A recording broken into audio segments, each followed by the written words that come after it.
recovery is possible.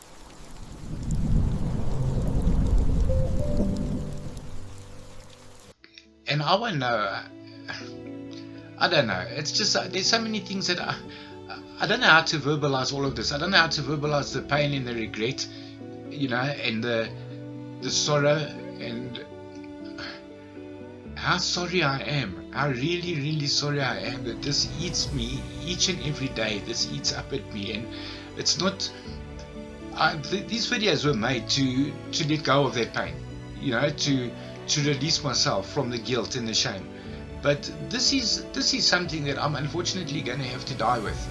I know that. I've never, since Jordan's passing, I haven't fooled myself in any other way.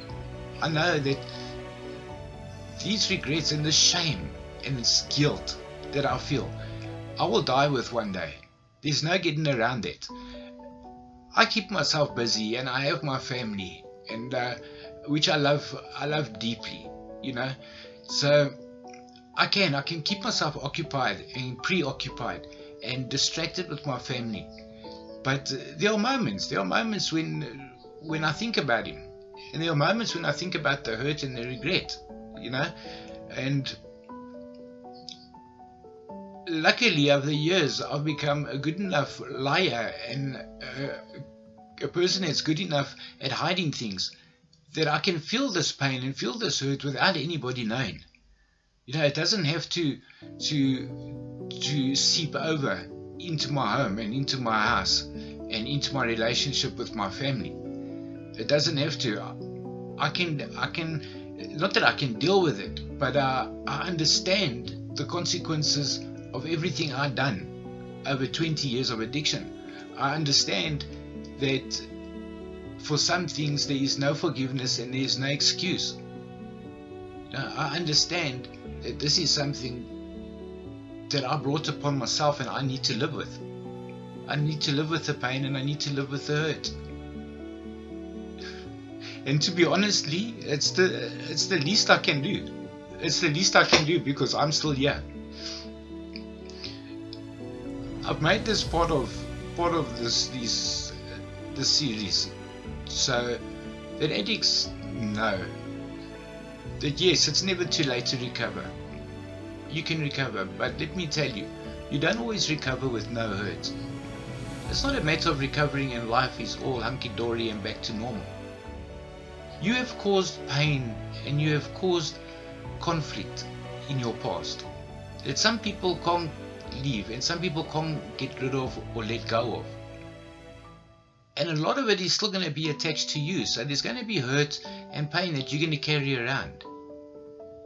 And it'll sound so strange and so weird coming from me when I say, stay focused and stay strong and stay dedicated to your recovery. When this happened, when I lost Jordan, it was one of the few times that I seriously considered using drugs again. It's one of the few times that I thought I might relapse, that I started crumbling and feeling weaker than I should. And I wasn't sure if I was going to be able to pull myself out of it, and I thank God today. I absolutely thank God with everything that I am, that I was able to handle it, and that God, had put the right people in my life at the right time, because I would have very easily have taken my own life after that. But I had my wife Zulika, who supported me. I had my kids, Diane, Aiden, who needed me. I had a family that was accepting me. I couldn't. There was just no way that I could return to the person that I was that had caused this entire mess. I couldn't. I knew. Stay focused, stay strong, stay dedicated to my recovery. If I hadn't have done that, I would have lost everything and I would have been in the grave myself by now, because I wouldn't have been able to handle it. The hurt is still very real and very raw, but I know, stay focused, stay dedicated. I know it's the only way through this for me. I know it's what I have to do to continue with my life.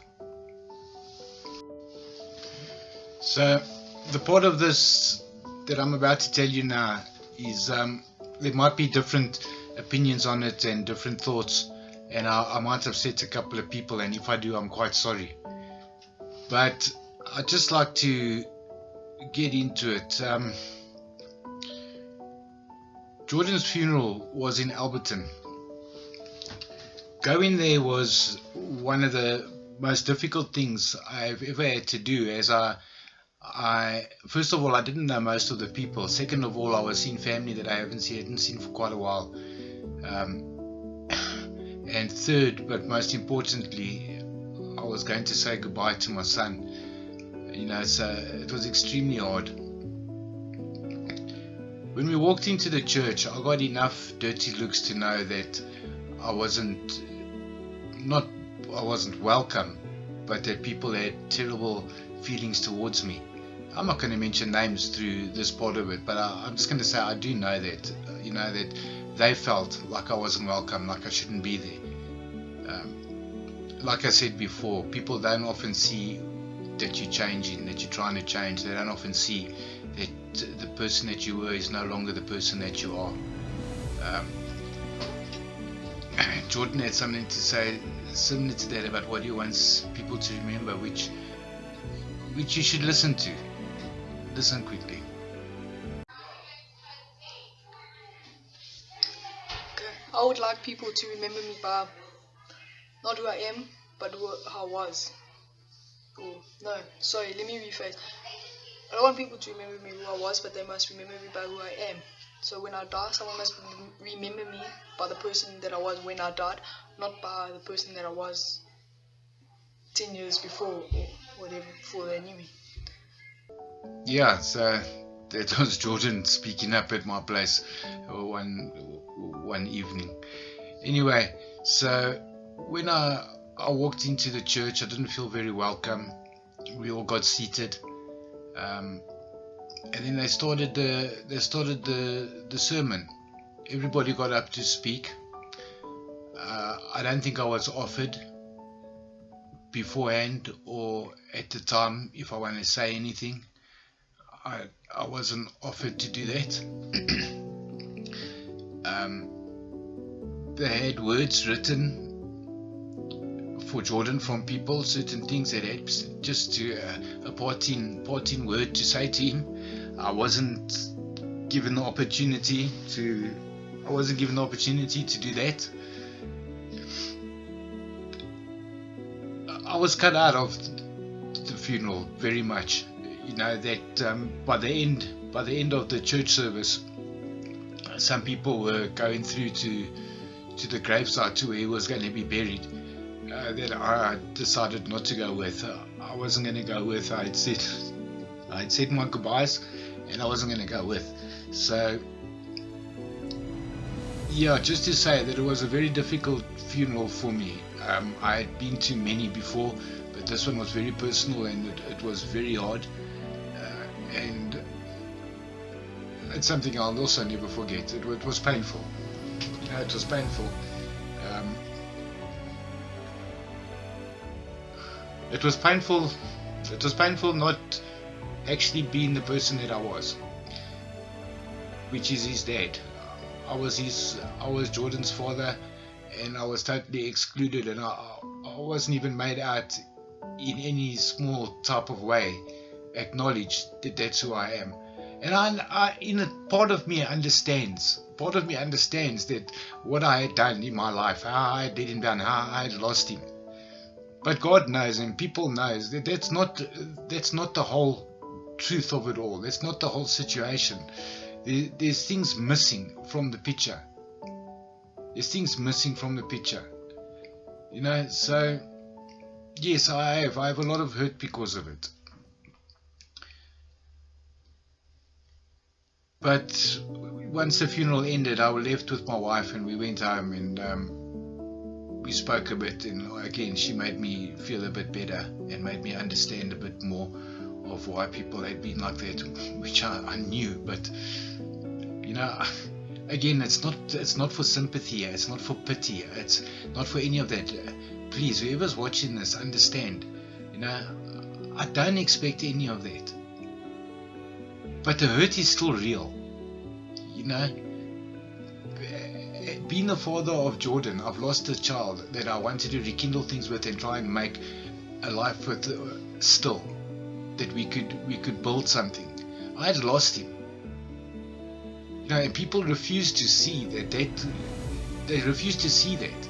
I think in everyone's mind it was just, it's his own fault. He caused this. Nobody spent a